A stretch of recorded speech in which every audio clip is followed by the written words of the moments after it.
Hello दोस्तों, स्वागत है एक बार आपका फिर आपके यूट्यूब चैनल राम से स्टडी पॉइंट पर।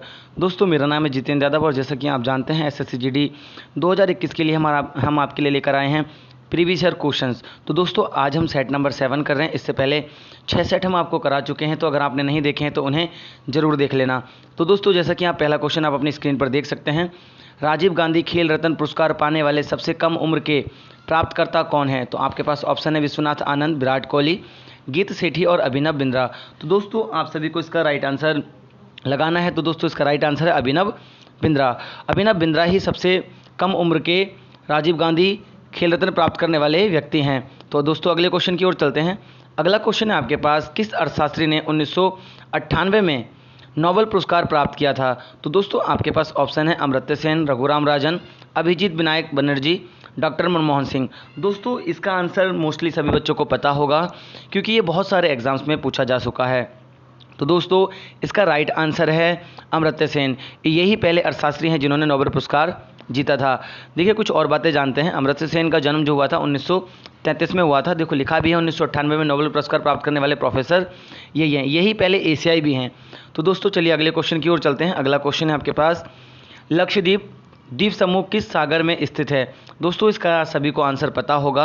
ऑप्शन है आपके पास प्रशांत महासागर, बंगाल की खाड़ी, हिंद महासागर और अरब सागर। तो दोस्तों आपको इसका राइट आंसर चुनना है। दोस्तों इसका राइट आंसर है अरब सागर। आप सभी को पता होगा कि अरब सागर में लक्षद्वीप आता है और ये एक आइलैंड है। दोस्तों अगले क्वेश्चन की ओर चलते हैं। अगला क्वेश्चन है, लठमार होली कहाँ मनाई जाती है? आपके पास ऑप्शन है बनारस और नंदगांव, वाराणसी, द्वारका, अयोध्या। दोस्तों वैसे तो आप सभी को पता होगा इसका राइट आंसर, क्योंकि लठमार होली कहाँ पर खेली जाती है? उत्तर प्रदेश में खेली जाती है। लेकिन यहाँ पर उत्तर प्रदेश ना देकर आपको शहर दे रखे हैं, तो आपका राइट आंसर हो जाएगा ऑप्शन नंबर ए, बनारस और नंदगांव। लठमार का मतलब सर में लठ नहीं मार देते दोस्तों, वो लठ से होली खेलते हैं, ठीक है, एक दूसरे के साथ, जैसे गरबा होता है वैसे ही वो लोग खेलते हैं। अगला क्वेश्चन है आपके पास, विषाणु के अध्ययन को क्या कहा जाता है? ऑप्शन है वायरोलॉजी, पेडोलॉजी, बायोलॉजी और पैथोलॉजी। तो देखो विषाणु का मतलब होता क्या है दोस्तों? वायरस। आपको इसे याद करने की कभी जरूरत ही नहीं पड़ेगी, विषाणु मतलब वायरस, तो वायरोलॉजी ही इसका राइट आंसर हो जाएगा। तो दोस्तों आई होप आप सभी ने इसका ऑप्शन नंबर 1 चूज़ कर लिया होगा। अगले क्वेश्चन की ओर चलते हैं। अगला क्वेश्चन है, सत्य के प्रयोग मतलब है my experiment with the truth, या फिर हम दोस्तों इसे कहें सत्य के प्रयोग, ये किसकी आत्मकथा है? तो एपीजे अब्दुल कलाम, महात्मा गांधी, जवाहरलाल नेहरू और नरेंद्र मोदी। दोस्तों ये एक बुक है जो कि आपको पता होगा किसकी आत्मकथा है? महात्मा गांधी जी की आत्मकथा है। तो दोस्तों ये क्वेश्चन भी एग्जाम में पूछा गया था कि एक्सपेरिमेंट विद द ट्रूथ किसकी आत्मकथा है। अगला क्वेश्चन है दोस्तों आपके पास, भारतीय संविधान के किस अनुच्छेद में अस्पृश्यता के अंत की बात कही गई है? तो दोस्तों अस्पृश्यता का मतलब होता है छुआछूत। पहले लोग ऊपर कास्ट और लोअर कास्ट में बहुत ज़्यादा असमानताएं थी, छुआछूत की दिक्कत थी। तो दोस्तों आप सभी को इसका राइट आंसर पता होगा, आर्टिकल 17। आपको पता होगा ऐसे ही आर्टिकल 15 मूवी है, जरूर देखना, बहुत अच्छी है, आपको उससे सीख भी मिलेगी और आर्टिकल 15 आपको याद भी हो जाएगा। अगले क्वेश्चन की ओर चलते हैं दोस्तों। अगला क्वेश्चन है, निम्न में से कौन पानी के साथ प्रतिक्रिया यानी कि अभिक्रिया करता है? आपके पास ऑप्शन है चांदी, कैल्शियम, सीसा और तांबा। तो दोस्तों आप इसका अपना दिमाग इस्तेमाल करके भी इसका आंसर लगा सकते हैं। अगर आपको नहीं पता है, क्या चांदी कभी पानी के साथ रिएक्ट कर सकती है? सीसा नहीं करता, तांबा नहीं करता, बस एक ही ऑप्शन बचता है कैल्शियम। आप जीके को एलिमिनेट करके भी कर सकते हैं, मतलब ऑप्शन एलिमिनेट कर दीजिए, आपका आंसर आने लग जाएगा। अगला दोस्तों क्वेश्चन है आपके पास, 900 कैच लपकने वाले भारत के पहले विकेट कीपर कौन बन गए? तो दोस्तों इसका आंसर सभी को पता होगा। आपके पास ऑप्शन बेशक 4 हैं, लेकिन आपका इसका राइट आंसर क्या हो जाएगा? MS धोनी, क्योंकि धोनी ही विकेट कीपर रहे हैं दोस्तों और बहुत अच्छे अपने कार्यकाल में वो विकेट कीपर रहे हैं। अगले क्वेश्चन की ओर चलते हैं। हवा महल कौन से शहर में स्थित है? दोस्तों आप सभी को पता होगा, हवा महल हम बचपन से पढ़ते हुए आ रहे हैं। हवा महल कहाँ पर स्थित है? जयपुर। अब बात आती है कि अगर यहाँ जयपुर ना देकर वो हमसे पूछ लेता किस राज्य में स्थित है, तो जयपुर कहाँ पर है? राजस्थान में। तो दोस्तों ये बात भी आपको याद रखनी है कि शहर भी याद होना चाहिए और हमें क्या याद होना चाहिए? उसका राज्य भी। तो अगला क्वेश्चन है आपके पास, निम्न में से कौन सी धातु सबसे अधिक तन्य है? एल्यूमिनियम, लोहा, सोना और तांबा। तो दोस्तों आप सभी को इसका राइट आंसर पता ही होगा कि सोना सबसे ज़्यादा तन्य धातु है। आपको पता है सोने को हम बहुत पतली तार में भी बदल सकते हैं, तो आपका राइट आंसर हो जाएगा सोना। अगले क्वेश्चन की ओर चलते हैं दोस्तों। अगला क्वेश्चन है आपके पास, गांधी इरविन समझौता भारत के निम्नलिखित में से किस आंदोलन से संबंधित था? तो दोस्तों आपको पता होगा सविनय अवज्ञा आंदोलन, भारत छोड़ो आंदोलन, रूल एट एक्ट और असहयोग आंदोलन। तो ये बताओ दोस्तों, गांधी इरविन समझौता कब हुआ था? 1931 में। और 1930 में कौन सा आंदोलन हुआ था? सविनय अवज्ञा आंदोलन। तो दोस्तों इसका राइट आंसर हो जाएगा सविनय अवज्ञा आंदोलन। नेक्स्ट क्वेश्चन की ओर चलते हैं। अगला क्वेश्चन है आपके पास, निम्नलिखित में से कौन फ्रांसीसी क्रांति के आदर्शों से प्रेरित था? टीपू सुल्तान, अरविंद घोष, बदरुद्दीन तैयब जी, एनी बेसेंट। दोस्तों आप जानते हैं नीचे के तीन ऑप्शन तो 1947-45 के आसपास की बातें हैं, तो एक ही आपके पास आंसर रह जाता है, टीपू सुल्तान। तो आप ऑप्शन को भी हटाकर इनको कर सकते हैं। तो चलिए दोस्तों कुछ और समझते हैं टीपू सुल्तान के बारे में। तो देखिए लिखा हुआ है, टीपू सुल्तान फ्रांसीसी क्रांति के आदर्शों से प्रेरित थे। फ्रांसीसी commander in chief Napoleon Bonaparte. आपसे पूछा जाएगा कि फ्रांसीसी क्रांति के समय कौन था, तो आप बता पाएंगे नेपोलियन बोनापार्ट। अगला क्वेश्चन है आपके पास, पत्ती की निचली सतह पर स्थित छोटे छिद्रों को क्या कहा जाता है? आपने देखा होगा पत्ती के नीचे जो छोटे छोटे छिद्र होते हैं उनको क्या कहा जाता है दोस्तों? आपके पास ऑप्शन है रोम, सीलिया, रंध्र और फुस्टुटन। तो दोस्तों इसका राइट आंसर हो जाएगा रंध्र। आपको पता होगा जो नीचे छोटे छोटे छिद्र दिखाई देते हैं उन्हें हम क्या कहते हैं? रंध्र कहते हैं दोस्तों। अगले क्वेश्चन की ओर चलते हैं। अगला क्वेश्चन है, किस मिट्टी में प्रायः प्रकृति में रेतीली और गुड़ में लवड़ियाँ होती हैं? मतलब ऐसी कौन सी मिट्टी है जो रेतीली भी होती है और लवड़ी भी होती है? तो दोस्तों आप सभी बता सकते हैं। रेतीली कब होगी? जब उसमें पानी की कमी होगी।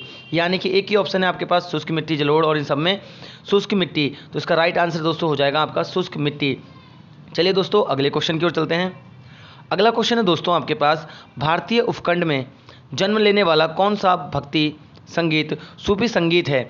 दोस्तों आप सभी को इसका राइट आंसर नहीं पता होगा, क्योंकि ये क्वेश्चन बहुत रेयर क्वेश्चन है जो कि आज तक कभी नहीं पूछा गया, लेकिन जीडी में पूछा गया था। कव्वाली, बसंत, तीज और कजरी। तो दोस्तों इसका राइट आंसर हो जाएगा कव्वाली। आपने देखा होगा ये मुस्लिम लोगों द्वारा गाया जाता है कव्वाली। अगले क्वेश्चन की ओर चलते हैं दोस्तों। अगला क्वेश्चन है आपके सामने, निम्न में से कौन सी नदी उपनदी नहीं है? सिंधु की उपनदी नहीं है दोस्तों, ठीक है। तो लिखा है गंगा, रावी, चिनाब और झेलम। तो दोस्तों आपको पता है कि सिंधु कहाँ से निकलती है? आपको पता होगा सिंधु हमारे कश्मीर से होते हुए पाकिस्तान और इन सब में बहती है, अफगानिस्तान।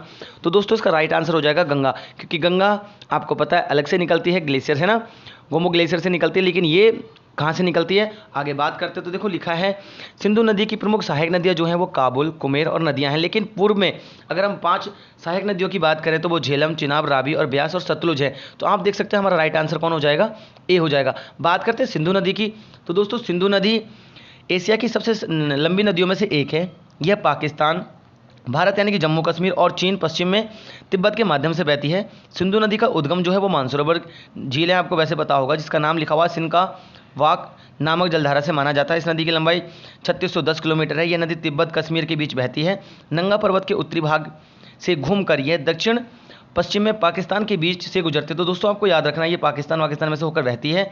आपको लिखा है ज़्यादातर इसकी जो जलधाराएं हैं वो कहाँ पर है? पाकिस्तान में। तो ये पाकिस्तान से जम्मू कश्मीर इन सब में ही आके अफगानिस्तान इन सब में दोस्तों बहती है। और फिर ये कहाँ पर बहती है? और हमारे ये चीन में भी बहती है। तो दोस्तों राष्ट्रीय नदी भी है ये पाकिस्तान की। अगले क्वेश्चन की ओर चलते हैं। अगला क्वेश्चन है, निम्न में से कौन कश्मीर के बंजारे हैं? तो गुज्जर, बकरवाल, शेरपा, भोटिया, गद्दी, चरवाहे। तो दोस्तों आप सभी को इसका राइट आंसर पता होगा, गुज्जर बकरवाल। दोस्तों ये वहाँ की एक जनजाति है और ये बहुत ज़्यादा उसमें रहती है, क्योंकि ये वैसी जनजाति है दोस्तों जो ज़्यादातर चर्चों में रहती है। अगर आप देखेंगे जम्मू कश्मीर में गुज्जर और बकरवाल का बहुत ज़्यादा हल्ला रहता है दोस्तों। अगला क्वेश्चन है आपके पास, आईपीएल में किस टीम ने सर्वाधिक जीत हासिल की हैं? मुंबई इंडियंस और मुंबई इंडियंस ने। तो किस टीम ने की है? मुंबई इंडियंस ने अब तक 5 बार जीत हासिल कर ली है। तो दोस्तों आपको इसका राइट आंसर पता चल गया होगा, मुंबई इंडियंस 5 बार। तो दोस्तों मुंबई इंडियंस ने कितनी बार किया है? 5 बार। ये बात आप याद रखना कि मुंबई इंडियंस 5 बार आईपीएल जीत चुकी है। अगला क्वेश्चन है आपके पास, भारत विभाजन के संदर्भ में 1947 में सीमा आयोग की अध्यक्षता किसने की थी? माउंटबेटन, रेडक्लिफ और जेम्स बोल्ट, और आपके पास रिचर्डसन लिखा हुआ है दोस्तों। तो सभी को इसका राइट आंसर पता होगा, रेडक्लिफ। रेडक्लिफ क्यों है दोस्तों? आपको पता है कि पाकिस्तान और भारत के बीच जो लाइन है उसको क्या कहा जाता है? लाइन ऑफ कंट्रोल, यानी कि रेडक्लिफ लाइन है वो रेडक्लिफ ने ही भारत और पाकिस्तान के बीच की लाइन का नियंत्रण किया था, यानी कि उसको बनाया था। तो दोस्तों आई होप आपको ये वीडियो अच्छी लगी होगी।